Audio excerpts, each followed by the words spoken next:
Hey, welcome again to the Journey Boldly podcast. My name is Dr. Gwen. I'm your host, and I'm so excited you joined me for this episode. The Journey Boldly podcast is sponsored by Quality Measures, LLC, which is a company that specializes in external evaluation and leadership development, and it is designed to answer your questions about women leading in higher education today.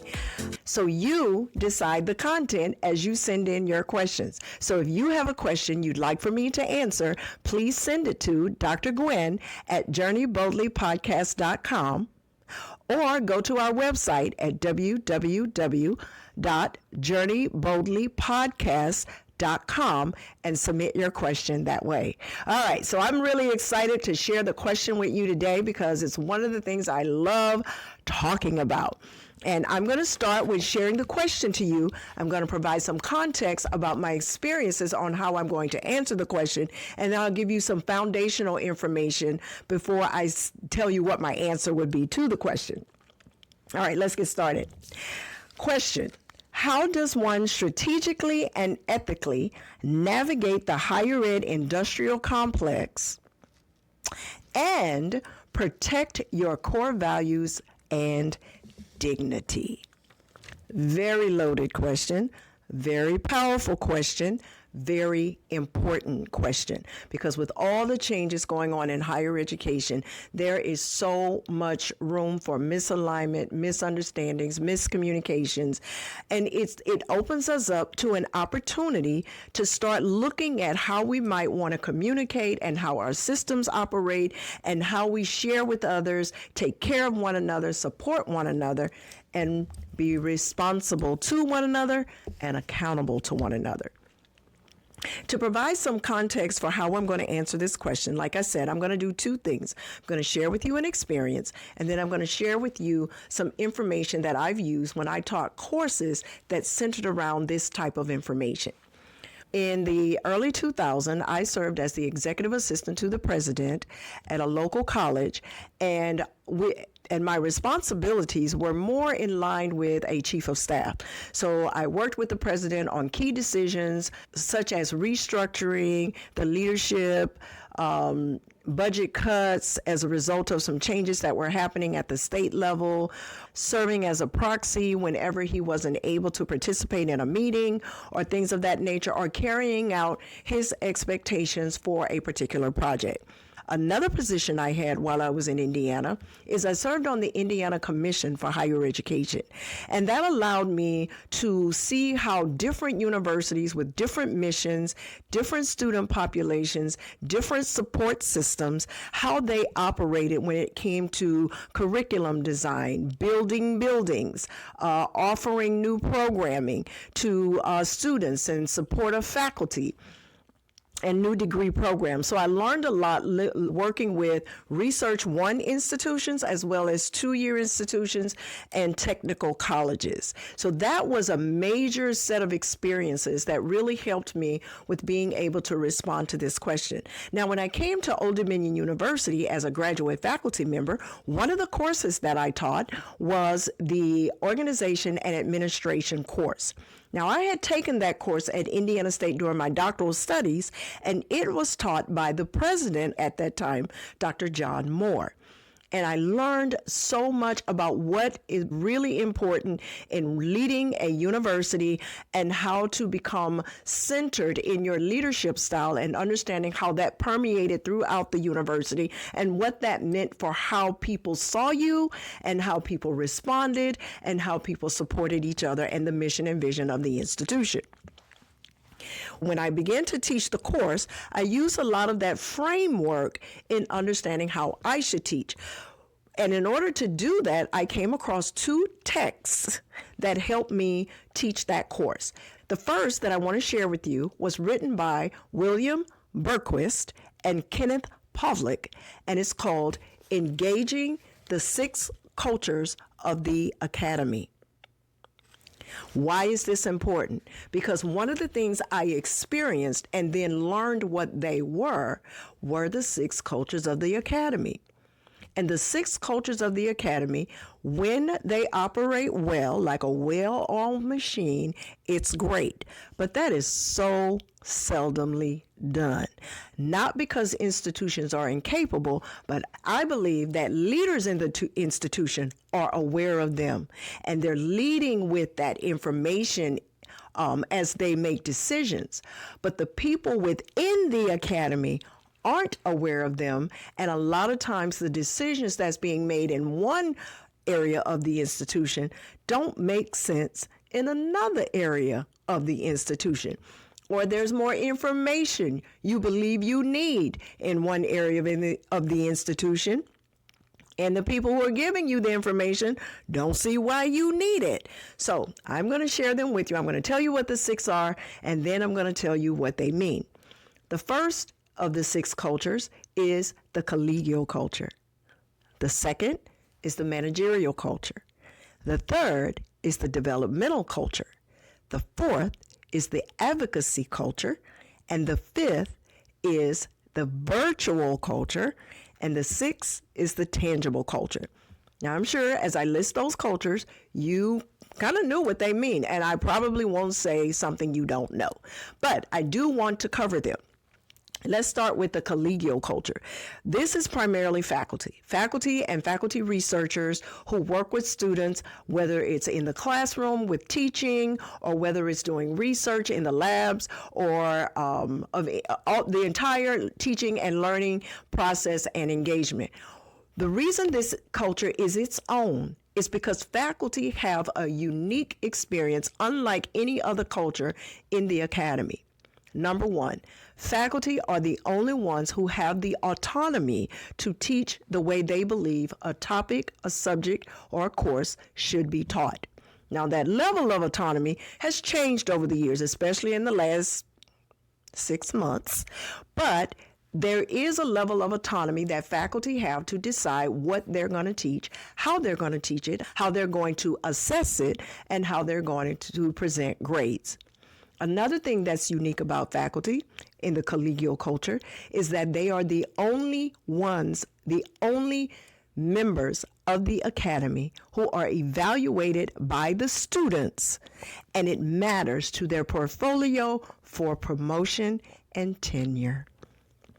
No one else on the campus keeps their job or loses their job based on a student's evaluation that is standardized in their portfolio. The third and final thing that's unique about the collegial culture is faculty engage in shared governance. Now, it varies as you move from institution to institution. It's little to nothing in smaller colleges or community colleges, and it's very extensive in the larger colleges for various reasons.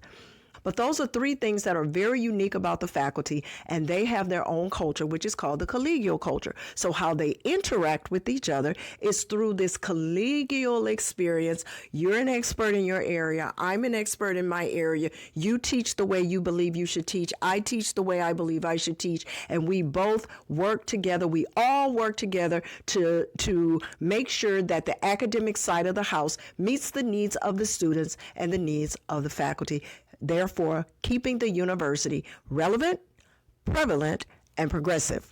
Okay? The next culture is the managerial culture. Now, as you can probably guess, this is finance, this is legal, this is facilities, this is marketing, advancement, places in the academy where there's a hierarchical structure. There's a vice president, there is a director or an executive director, there are managers, there's staff. And each one follows the directives of their supervisor. And the supervisors work with their direct reports. So it's more like a business structure. So in business, you start with the vice president. He tells the directors what they need. The directors get to ask a few questions about implementation or clarity. And if you're following Patrick Lencioni's work, yes, I'm digressing. If you're following Patrick Lencioni's work, communicate, clarify, communicate. So cascading communication, that's another topic that's going to come up. All right. So in the managerial culture, it's more like business. You have bosses and direct reports, and you give instructions, they follow them, and they implement. The third culture is developmental culture. And this is a little different because it's not collegial and it's not managerial, and it's specifically designed for people to get better at whatever it is they came to do. It's also very critical to what we call co-curricular development of students. So this is where your Greek life resides, student success and programs, as well as enrollment management. Anything that's associated with students learning how to be citizens, becoming leaders in life, as well as in higher ed or in their families or in their jobs. It's really about developing the student, developing the person.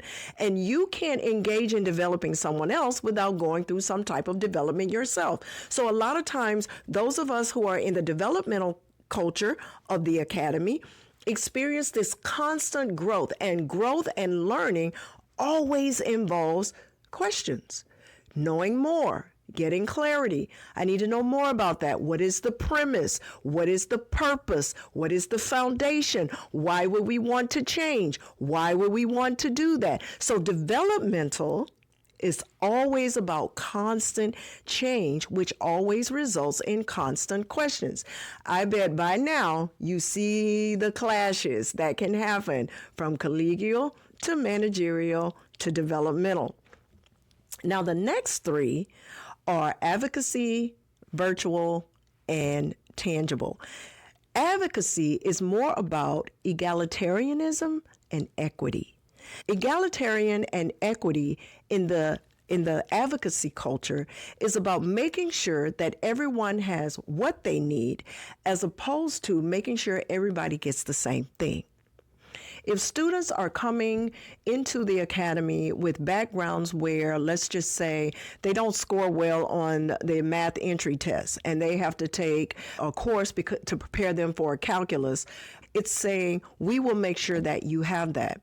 Now, that will mesh well with the developmental culture because there's this constant development of getting you better.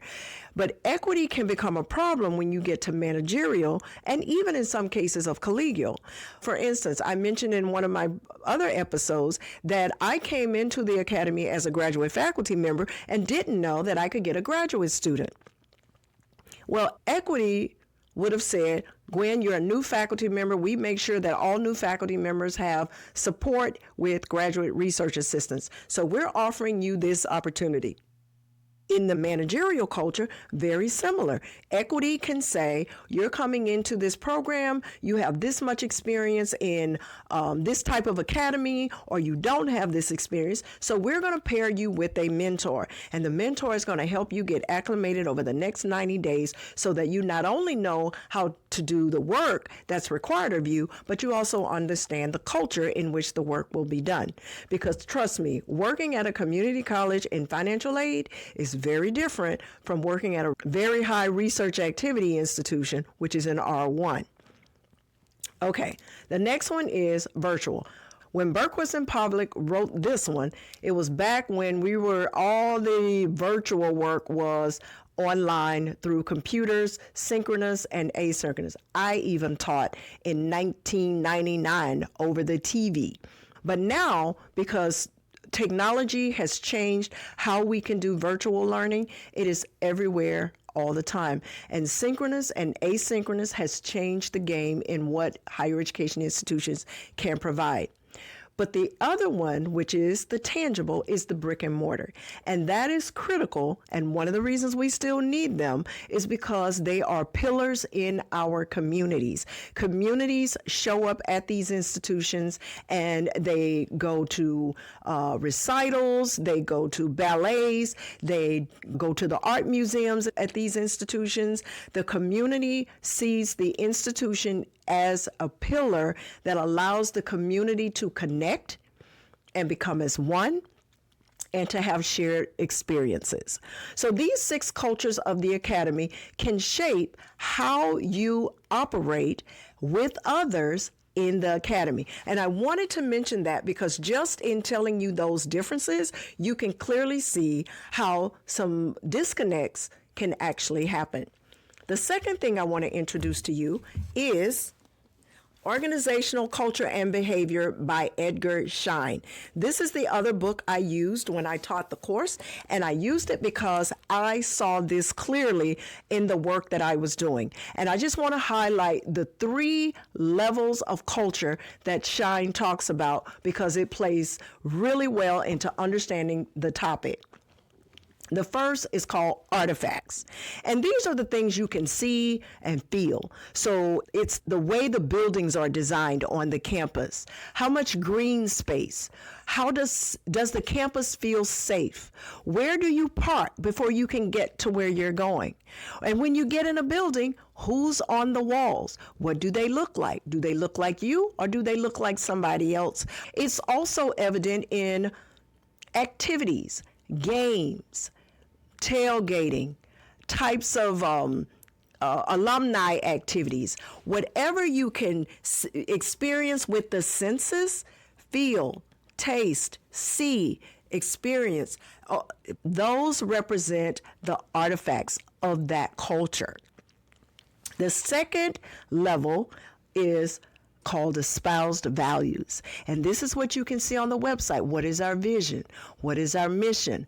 What is it we say to students? What do we say to faculty? What do we say to staff? What do we say that says this institution is unique because these are our beliefs. These are our values. And this is how we live them in our strategic planning, in what we give money to, what we don't give money to, how we prioritize people in the academy, and what we're willing to defend and let happen. So these are our espoused values. Now, the third level is called shared assumptions. This one is a little more difficult to figure out. As a matter of fact, one of the assignments I would give my students is to identify someone at the dean's level or higher at another institution and shadow them for 8 hours, and gave them a list of things to look at based on these levels of culture. And one of the questions they had to ask in their final interview is, what is one thing a person needs to know after 90 days that will allow them to be successful at this institution? And you would be surprised at what some of those answers would be. Well, maybe you wouldn't. But anyway, shared assumptions is when the belief system is so ingrained in the system and how people behave and respond to each other that they never even think about whether or not they should tell somebody about it. I remember an experience when I was working at Rose-Hulman. I typed up an email to ask a faculty member a question, and rather than write the response back to me, he came to my office immediately. And I was so surprised. I was like, "You're here?" And he was like, "Yeah, you had a question. I came to answer it." The culture at Rose-Hulman was, we are here for you, and we're going to answer your questions, and we're going to show up for you. Now, you go to another institution, you write an email, your reply is an email, and it might get it back that hour, or you might get it back the next day, or you might get it back the next week, depending on the culture. So there's some shared assumptions about how we interact with each other, what we do for each other, what we don't do for each other. And one of the things I always wanted my students to understand, it's not about good, bad, right, or wrong. It's about fit. Know yourself, what you need from an institution, from an organization, and look at these cultural implications and decide if it's a good fit for you. Okay, so all of that just to tell you my answer. So when looking at the question again, I know I talked so long, I need to read it again. How does one strategically and ethically navigate the higher ed industrial complex and protect your core values and dignity? Number one, like I started off as I segued into the answer, is know yourself. You need to know if it's important to you for an organization to have a strong advocacy culture where egalitarianism and equity are critical and important. You need to know if a collegial culture is what's most powerful for you. You need to know if the developmental culture is more powerful for you.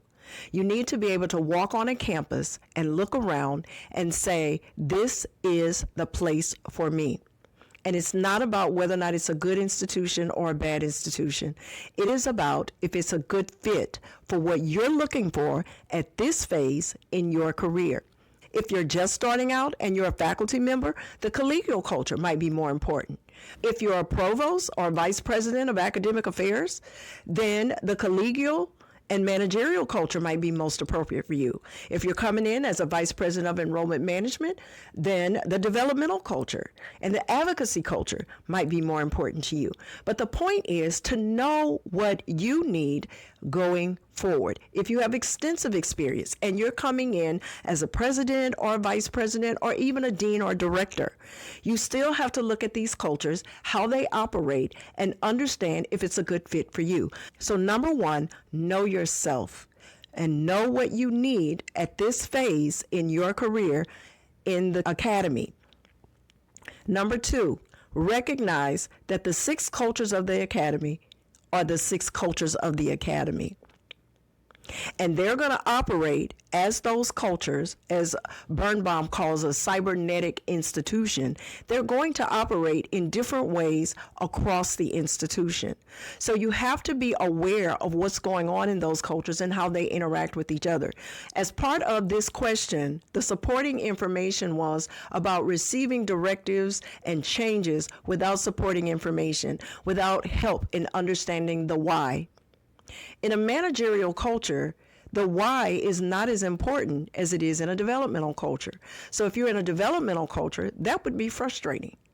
But it's important for both the developmental culture to understand the way in which managerial culture works, but it's also important for managerial culture to understand how developmental culture works. Because it's not always about the personality of the person. Sometimes it's the culture in the academy. Third and finally, I'm going to share with you something that Ruth Simmons, the first Black female president of Brown University, said in a conference that I was fortunate enough to attend. You have to be ready to walk. If you find that the way the institution operates conflicts with your values and is constantly causing conflict with maintaining your dignity, then it's time to leave. Now, you might decide, no, I don't want to leave. I want to change the institution. That is perfectly fine if that's the fight you want to take on. And it is really okay if you want to be the change in that institution because it has the potential. You can see the groundwork for it. The right people are in the right places, and it has the potential to change. What is causing conflict with your values and protecting your dignity, or if you want to leave. Both of those decisions are correct. So if you want to fight it, become an advocate, and make things better, that is a great idea. Be prepared for that work. But if you want to leave, that's fine too. That is not quitting. That is choosing what is best for you and your future. Again, I hope this podcast has really helped in some way, and I dropped a few nuggets, and if nothing else, you know the 6 cultures of the academy. But if you have a question that you would like for me to answer or provide some feedback regarding women in higher education, please send your question to Dr. Gwen at journeyboldlypodcast.com or go to our website at www.journeyboldlypodcast.com and submit your question there. Thank you, and I hope you join me for the next episode.